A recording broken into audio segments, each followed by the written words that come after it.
Hi everybody, this is CJ here from New Game Plus Productions. We're going to try something new today. What I'm going to do is do a review on a video game. The video game I'm doing a review on is going to be Nightmare Reaper. Just show you a little gameplay. If this is something that you like, let's continue that progress. Here it is. Enjoy. One thing that you notice is that with the game, it is very that kind of retro first-person shooter, or what they call them boomer shooters, because everything explodes on impact. Throughout the game, you're able to get different weapons that you have different abilities. Basically, kind of reminds me of like a Borderlands.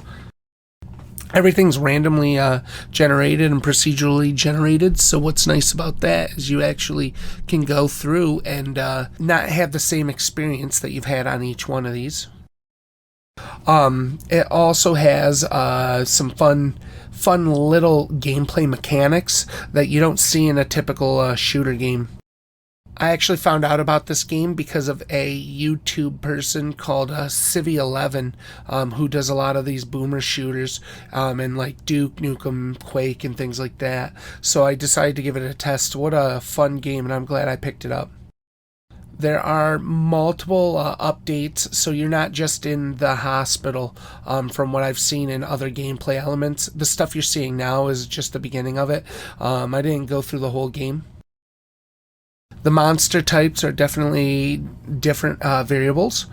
You do see the traditional zombies, definitely dead girls, flying creatures, things of that nature. I enjoy the different enemy types that you can get. Of course, you get the army enemy types, skeletons, things of that nature. I have fought one boss so far in the game, and it was pretty epic. Actually, maybe two, if I'm not mistaken. Each one just had a gameplay element that you wouldn't see in any traditional game. Some fun gameplay mechanics in this are this little like skull that follows you through, because there's an orb that is creating like your floating head. What's bad about it is it will wipe your health down, so you have to find the orb and destroy it. Once you do, though, it gets rid of everything, and then you can start playing again. But as you can tell, it's wiped my ass right out. Throughout the game, too, you actually do see a doctor in a white coat. I've killed him on each time, but I guess you can go up to him and talk to him, and he'll give you a rare item.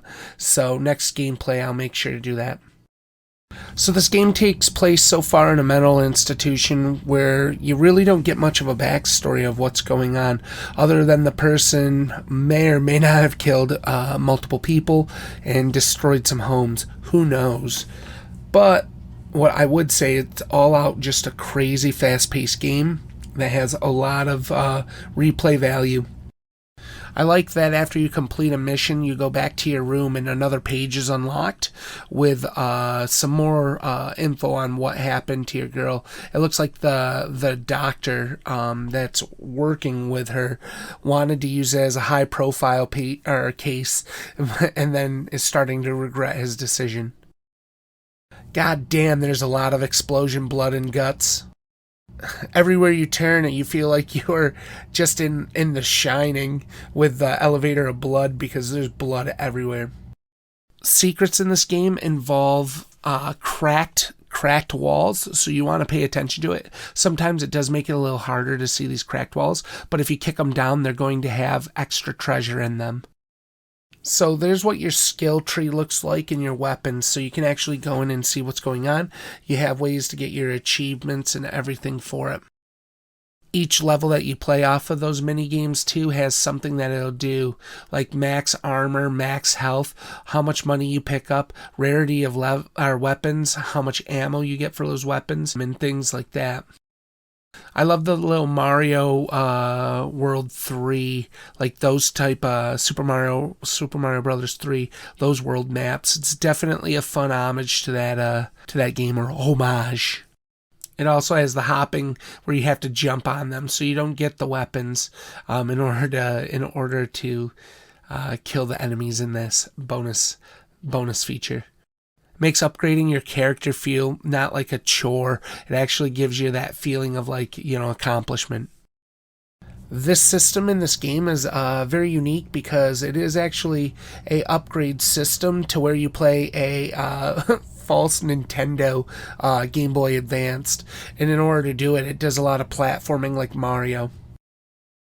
Interesting thing that you can do in this game is that you can actually feed a random dog, and that random dog, when you give them dog treats, will actually give you presents and more coins so you can do upgrades.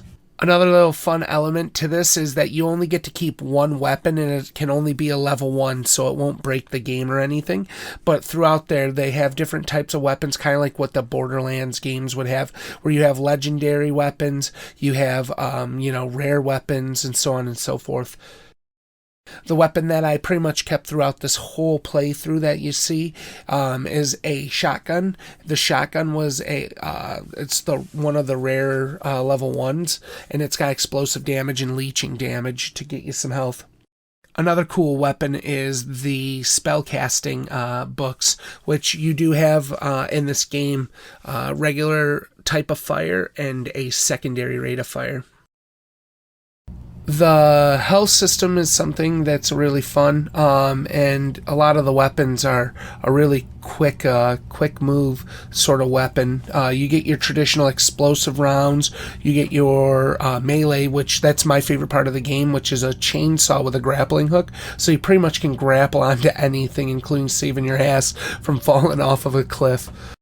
Some of my favorite weapons to have would be the explosive weapons, because it leaves a lot going on. Favorite part is exploding some barrels too, especially when enemies are around. Jibs, this game's got 'em. This game is very graphic. Loot boxes are all around, which you get different ammo types. I love when you die and that you see your blood squirt out of your body and your hands go up in front of your face.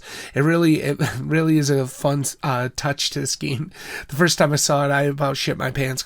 And I love when you wake up from dying, you actually see your hands and they're fresh with no blood.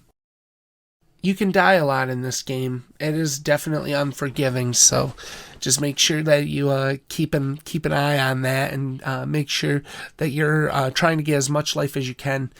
You'll see these by like little orbs that the enemy drop, which include weapons and things like that. So that was Nightmare Reaper, and I think that game's an awesome game. I really did like playing it, and if you liked me playing it and doing our streaming for it, please let me know in the comments if you want me to keep doing it. If you have questions about the game, it's a great game. I definitely recommend picking it up on Steam. If you can, get it at a discount like I did. If not, though, I think it's worth every penny that it has. It's a real fun game. It's got that retro feel to it. What I need you guys to do for me and West is to actually hit that like button, subscribe to our channel if you haven't already, and hit that notification. Why we want those notifications up is we're really trying to put it to that old YouTube, because YouTube doesn't want to see us grow, but everybody wants to see us grow. I don't know why they don't.